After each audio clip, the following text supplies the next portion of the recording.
All right. First, thank all of you for being here today. It's great to have you at this talk, and it's great to be here at Hackfest. So I am Cheryl Biswas, your friendly neighbor to the province next door. I'm also a proud member and founder of the Diana Initiative, where we support women and diversity in tech, and we had a great second year in Vegas, and I encourage you all to come join us again next year. Finally, thank you. And you can find me online as Encrypted. Okay, this is our essential obligatory disclaimer. We all know what it is, but I need to say it so that it makes my boss feel better. So the views and opinions expressed herein are mine alone, and not of any of my employers, past or present, or as far as I know, future. Okay, so let me present to you our agenda for today. We are going to explore an evolution of evil, and there are many stories to be told. We are going to question our choices with IoT. We are going to see who is out there. We're going to talk about money and minors. And then we're going to play a little game of what if.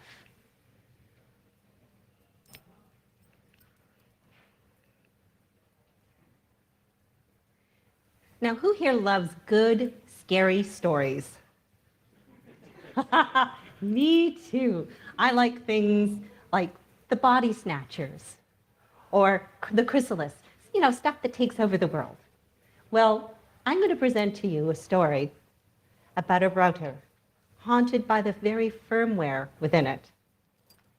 Botnets aren't something that's new. They have been around for a while, and they've been steadily evolving past the point of annoyances and inconveniences. They have now moved into the enterprise realm, and they have the capability there to do a lot more damage. I work in threat intel, so my job is to watch for trends and to identify what could really impact the bottom line, the real meaning of business risk. Well, there was no question about a trend this January, right out of the gate. Massive botnets with crypto miners. I thought that was attention-worthy. The thing is, with business, it's not a problem until it's a problem. So things kind of changed around June with VPN filter and the notice from the FBI, and I found myself staying up late to produce a report on the new disturbing trend of botnets. We can all agree it's not new, but it is now November, and as I see it, botnets really are a clear and present danger. We need to look past what it is we think we know about these things, because something wicked this way comes. So let's get started, shall we? When we think of botnets, we usually think in terms of distributed denial of service attacks, right? It's temporary. It's an annoyance and an inconvenience, but it's something that we can get over. Well, let's talk about that inconvenience of a DDoS attack. How many people here use GitHub? Do you remember what happened in February of this year? That was the biggest recorded DDoS attack, 1.35 terabytes per second. That was twice the size of Mirai. Now, Memcrash wasn't a botnet per se. It was, however, a bunch of vulnerable, misconfigured servers that could be made into a botnet. And we know we have a lot of those servers out there, internet-facing, that shouldn't be, and they live in enterprises that don't seem to know this. We've got an ongoing problem with shadow IT, but I'm going to save that for another talk. Now, how do I know? Well, I had to go looking. I have two words for you: asset management. Done right, I swear to God, it is going to save your ass time and again. Done the way I have seen it, you are going to get pwned.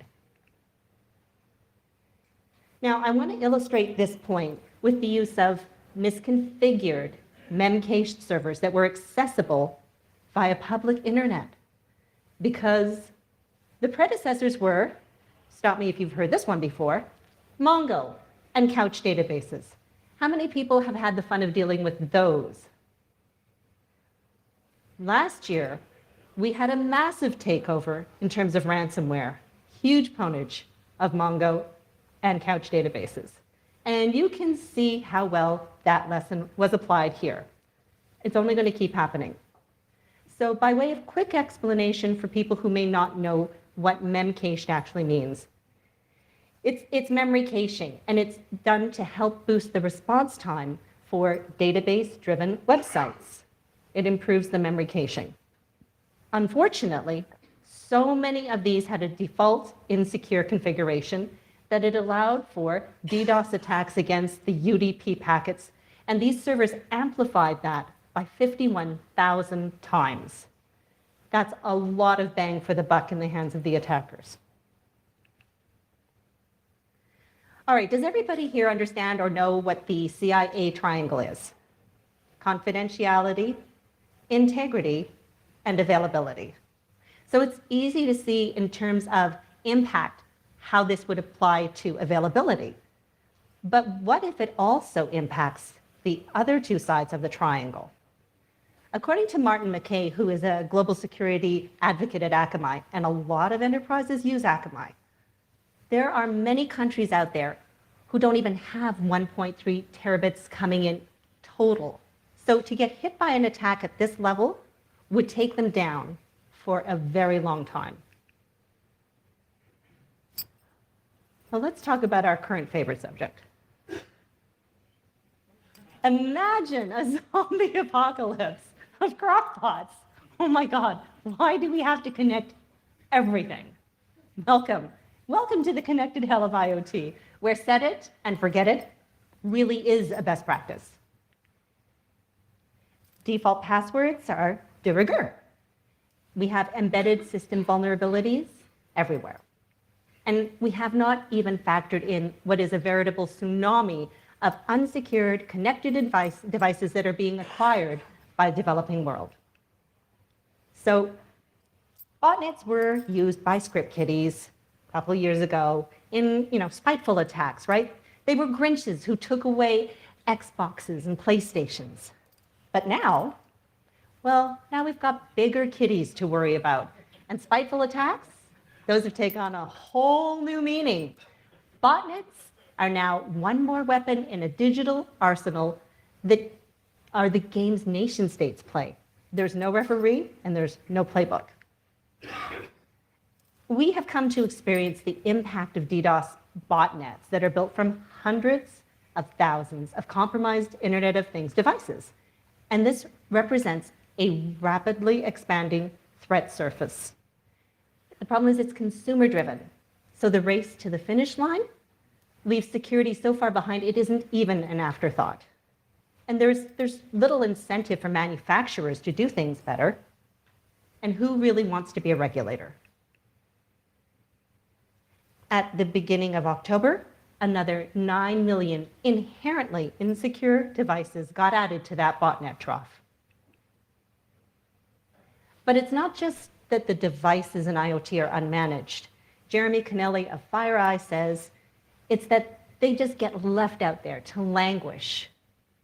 They're not updated. And the non-experts who use them have no idea that they've even been compromised. So how about this one? Botnets that are built to download other botnets. Well, that's totally wicked. And Wicked actually is a botnet, which happens to download Omni, Satori, and Sora, the spawn of Mirai. So what we have now is a playground for attackers with botnets and aspirations. And if they don't see the limits to their creations, we should not limit our expectations of attacks. So we all know what happens when source code is made public, and there are numerous variants of Mirai and Satori.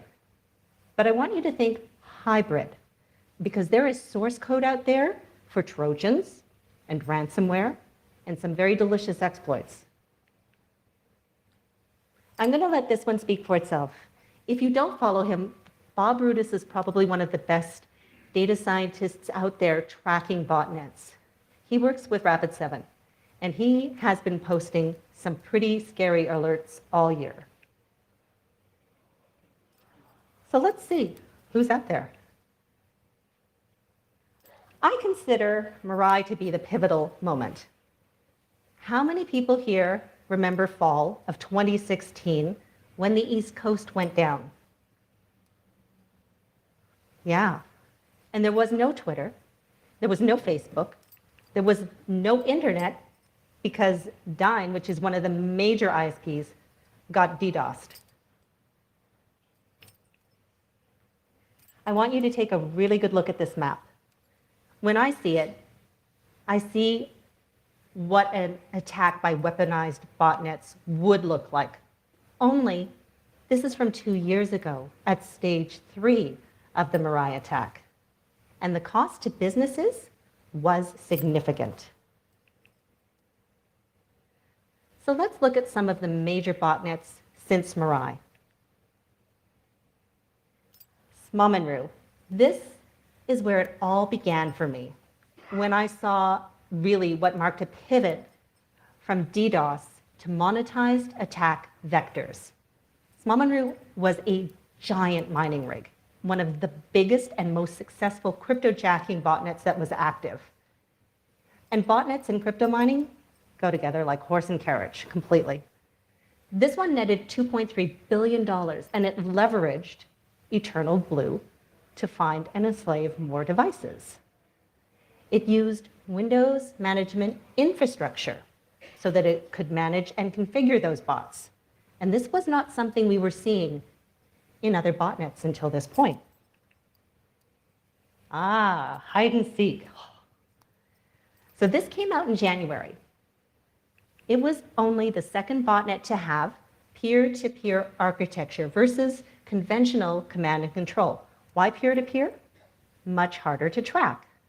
It also had a worm-like spreading mechanism so that it could rapidly infect. It differed from the other botnets that were out there, but in the world of botnets, being different seems to be a very good thing.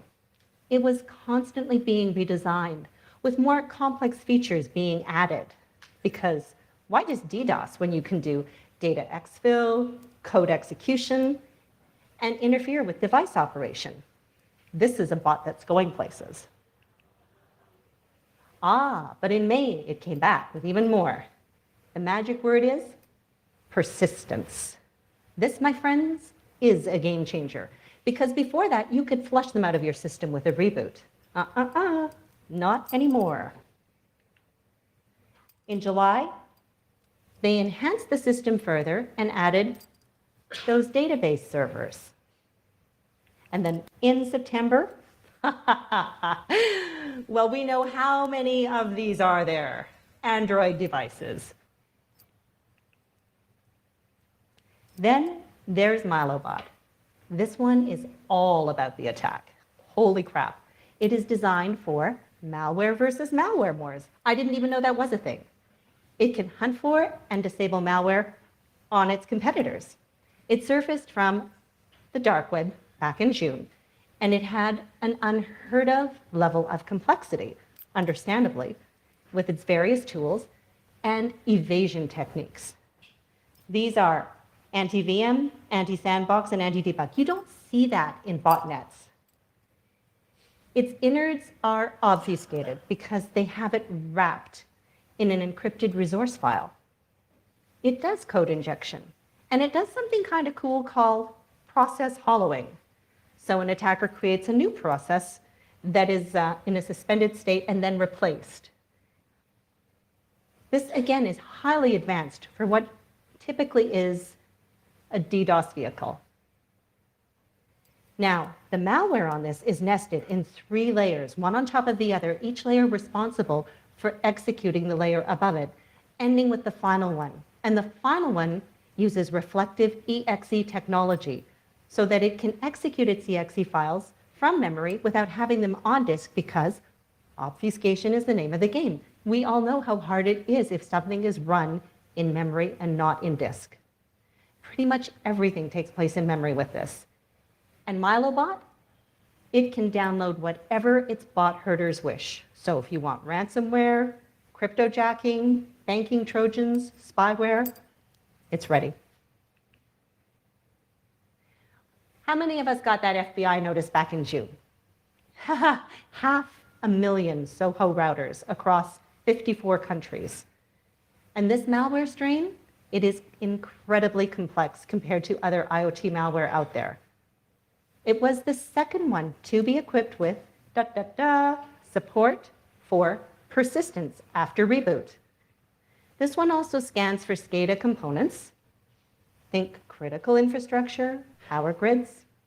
And it has a function to wipe firmware and incapacitate affected devices. This is definitely a nation-state tool. Now, Cisco Talos did a series of really good in-depth blogs analyzing the features and the evolution of this over time. What it discovered was this had code overlap with Black Energy, which happens to be the malware used in the 2 attacks against the Ukrainian power grid in December of 2015 and 2016. It's still being developed. It's still getting enhancements, according to Talos. Yes. In fact, it's new and improved with 7 third-stage modules like port forwarding, a SOC 5 proxy, and a TCP VPN on the infected device. From Russia, with love. And that brings me to Tori, the latest evolution in weaponized botnet experiments. This one offers a very wide range of multiple CPUs. Now, that's typical for Mirai variants, but what's not typical is the sheer number of variants and platforms that this works on. The security researcher who found it discovered that it was tunneling through Tor. Again, this is something new. And the botnet targets systems with telnet exposed and weak credentials. Oh, what a surprise. But it determines what the system is, and then it uses several versions of the same command to achieve payload delivery. And this botnet, if you haven't figured it out by now, is lucky number 3 for persistence. Oh my God, we've got 3 of them out there now. So it runs 6 methods concurrently to ensure that not only does it get loaded, but that it stays running. You can, however, kick it off by setting things back to their default settings if you're able to. My point, nobody knows what the hell this was designed for. It doesn't show any indication of being meant to DDoS something or launch crypto miners. Exactly. We need to expect the unexpected. Well, show me the money. Who here works in financial institutions, banking, etc.? Okay. So account takeover is a very big deal. This year, we have seen the numbers pretty much skyrocket. Attackers are using botnets in mass efforts for malicious logins. Akamai said that it went from 3.2 billion around January, just the period from January to April, to 8.3 billion from April to May. Now, this is called credential stuffing, where botnets steal information for logins like across the internet. And not just FI is at risk. Every single business is at risk of this. It's an enormous cost to the financial institutions and organizations, and it just is an uphill battle for us to fight. There are days, for example, when the bank sites are just being hammered and we look at the log reports and you can see the massive spikes. It looks like a DDoS attack, but it's much more serious.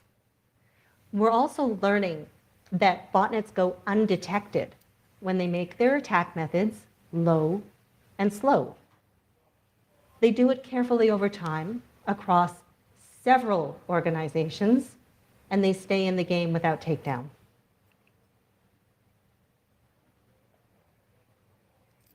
Well, let's talk about botnets and banking trojans. Black botnet is a proxy botnet. So that's a chain of proxies that, again, are much harder to track and detect. It's delivering the remnant banking Trojan, which has been taken down by law enforcement at least twice, and this is its latest incarnation. In March, we had the Gozi banking Trojan being delivered by the dark cloud botnet. Now, the dark cloud botnet it's representing a new trend where delivery as a service is coming into play because it offers services to deliver malware from several different families. It also uses hijacked computers to change the DNS name repeatedly. We're talking 287 different addresses just over a 24-hour period. Neckers is a botnet you may have heard of because it's familiar in terms of its spam delivery. It is notorious for that. But in August, it did an interesting pivot, and it started directly going after bank employees, sending them phishing emails, and then passing along the flawed Amy Rat. And last, but definitely not least, is Emotet. This is a huge issue for us in banking, but I think it's going to be an enormous issue just about for anybody because it's experienced such a massive level of growth. It's over 50% of the malware that we're detecting. Every day there is something major with Emotet. And it is now evolved into that multi-purpose, full-service threat that delivers other malware. It's also gone on to spawn QuackBot, which again is targeting FI and brokerages, and QuackBot leverages the powers of PowerShell and Mimikatz because we all know the value of living off the land. So if 2017 was about ransomware, 2018 was all about crypto miners. And there have been some significant pivots in terms of individual level to enterprise. It's not about Bitcoin and Monero themselves, but what it takes to mine cryptocurrency. It's resource intensive, and it just devours both power and CPU, which of course is the reason behind the move to enterprise systems. All of those servers, all of that power, yum, especially in the land of data centers and cloud-based resources. So when these are detected, which is hard because nobody's looking for those big spikes in power and CPU in those places, they will get flagged as potentially unwanted applications. So since they're not red flagged as something we already know, not much is likely to get done. Coin miners can be executables, they can be browser-based, or they can even now be fileless. And they run on nearly every platform.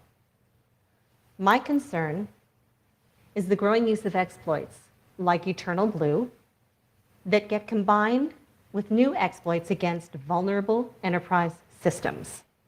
Case in point would be the recent critical vulnerability this summer on Oracle WebLogic. Who here has Oracle running in their enterprise systems? Okay, so what happened was we got the notification of a critical, and I mean critical vulnerability. And within 2 freaking days, there was an exploit and proof of concept out there on several different sources, actively being utilized. Now, a heads up, we need to be watching for an exploit tool known as JexBoss, which is doing the same thing on JBoss servers. And there's a whole lot of middleware out there. The reason, in 2016, when we saw the pivot for ransomware, it utilized and leveraged a JexBoss exploit against vulnerable, older, unpatched middleware. Symantec says that it blocked 8 million attacks just in December of 2017. And Zscaler says that attackers attempted to compromise 30% of the vulnerable systems just globally within a 24-hour period. I don't think they're exaggerating. So what if your systems are patched and up to date? You are still at risk to browser-based attacks. And this happens to have been one of the fastest growing areas for attackers because the barrier to entry is low. In June, the Prowly botnet hit over 40,000 web servers, modems, and IoT devices for crypto mining and redirected users to malicious websites. It leveraged multiple vulnerabilities, and it brute forced credentials. The victims were infected with a Monero miner, and then the R2R2 worm, which helped it to propagate.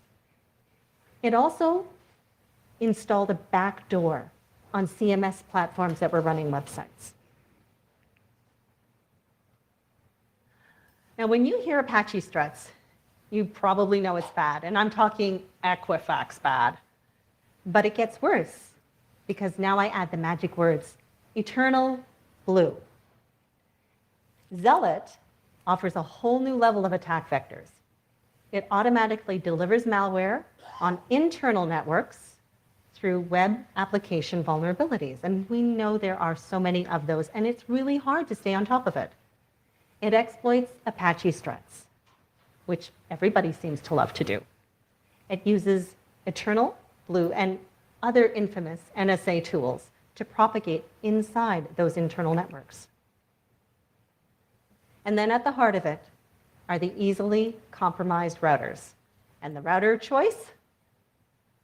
Macrotic, or however you like to say it. Which quickly went from bad to worse because the attackers moved up to carrier-grade routers. Almost 6 months later, and the attackers are still finding more ways to pwn more routers. The fact is, attacks evolve. So we need to ask, where could attackers go with this? What if they are leveling up to nation states, borrowing their state tools and attacks, using their bag of tricks? Well, in this war, the devices that make up an army don't need to be sophisticated when you have so many. The attackers are literally winning in terms of quantity over quality. But that's now. How much damage could weaponized botnets do? Given what we've seen, we should be able to estimate their capability to create extensive outages and to deliver malicious payloads. What is it that we're not taking into consideration in terms of what attackers could leverage next? Most botnets have tasks to fulfill, which means they need to call home. That reveals the CNC server so that you can eventually track them down. Here would be the next pivot. What if they don't have to call home? What if they've just got one job? Go forth and spread, propagate. So what we're talking about here is a wormable botnet that is self-propagating and leveraging some of the best available exploits out there like Eternal Blue and Friends. No human intervention required. Up until now, botnets have mostly been monetized for DDoS and sold on the darknet. But Mirai changed that, and it was used in retribution in a targeted attack against Brian Krebs, and then again in another targeted attack against a major ISP in France. DDoS became a weapon, not just an outage. So let's take a moment and talk a little bit more about wormable and self-propagating. Damage? Michelangelo, it overwrote the hard drive and master boot record.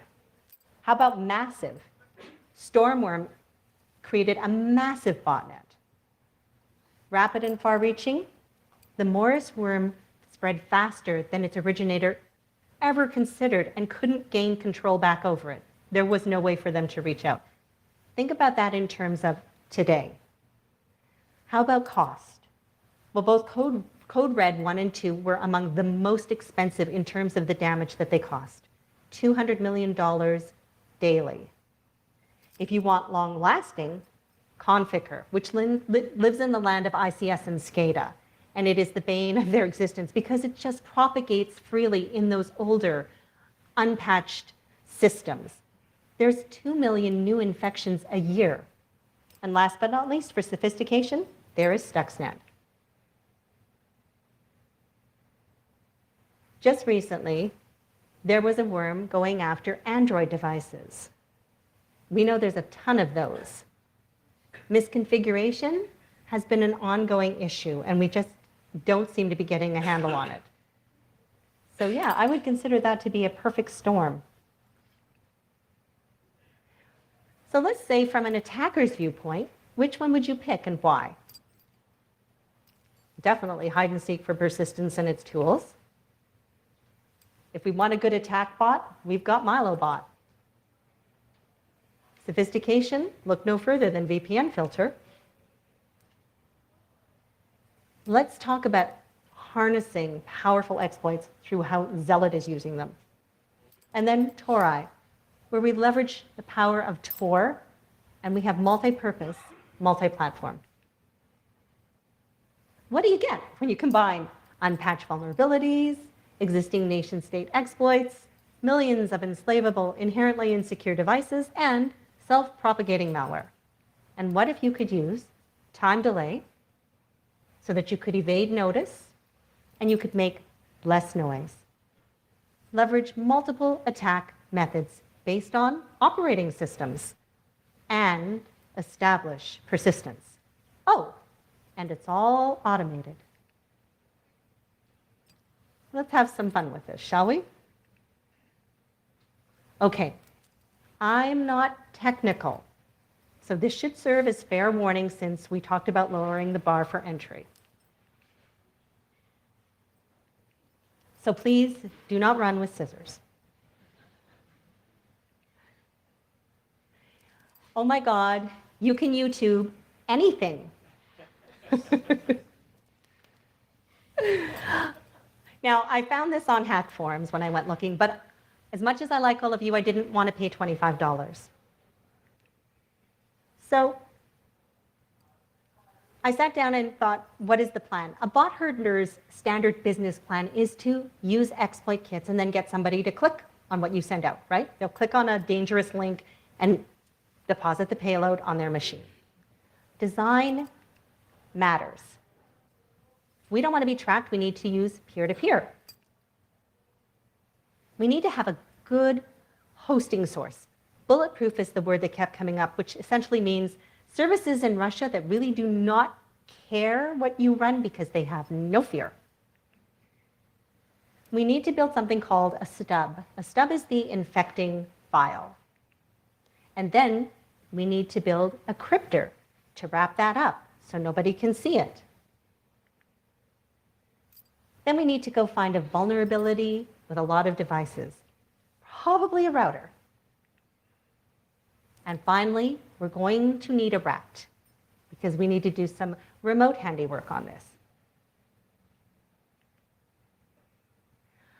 So I went looking for a bulletproof hosting service while I was cooking dinner. But as you can see, there is an excellent selection of them, usually overseas, usually Russian. And Pastebin is a great source for things. You don't always have to go down into the murky depths of the dark web. In fact, you rarely have to. I found this hoster, and I want to show you some of the interesting stuff that's on there. Look at that GPON loader. Or how about that Jexbox vulnerability scanner? We were just talking about that one. Oh, and there's a couple of other choice exploitables, like Drupalgeddon. And the Qbot API. I'll just leave that with you. So we've got our bulletproof host. Now, we need a stub and we need a cryptor. I checked out the offerings on Hackforum. And you can see there is an excellent selection of choices there. So I thought this looked good. It works on a full range of Windows, and I'm more familiar with Windows systems anyway. It has a terms of service, because there is honor among thieves, really. And the price point seemed quite reasonable. And you know what else? This already gives me a private stub. I've got a stub and a cryptor all together. I'm good. Finally, we need a rat. Remember I said I'm not technical, I need some help, and YouTube is great.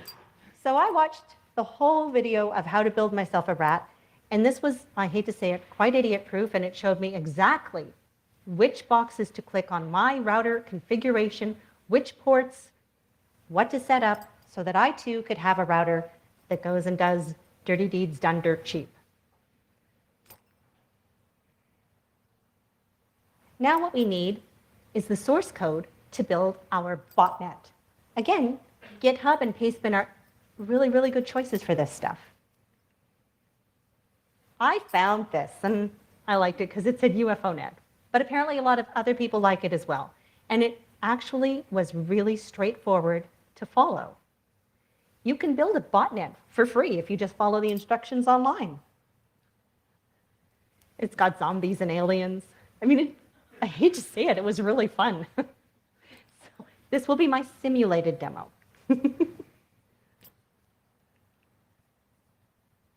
And there you go. Pretty much, you have now built a botnet, and you have a stub and a cryptor and a bulletproof host and a rat. Now, we talked about having an exploit on multiple devices.